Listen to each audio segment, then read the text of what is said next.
First, I'll go through a quick introduction about cooperative care, just so we're all on the same page with what it is and how we approach it. I will have a section where I talk about pills and one on liquid meds and differences in those.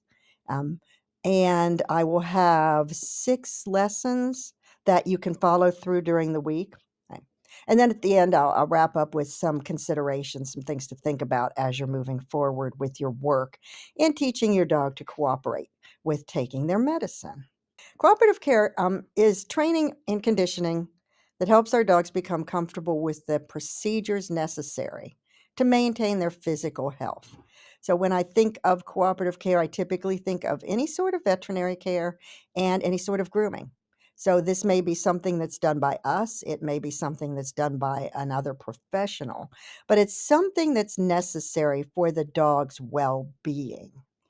Now we're at the point where we're adding in the verbal cue in lesson 4.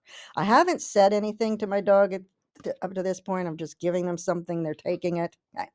So adding in the verbal cue before offering the food or capsule.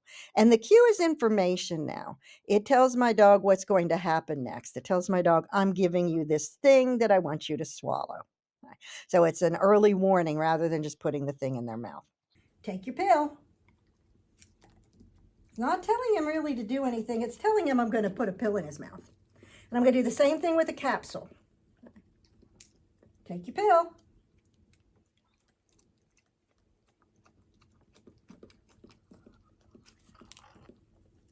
Take your pill.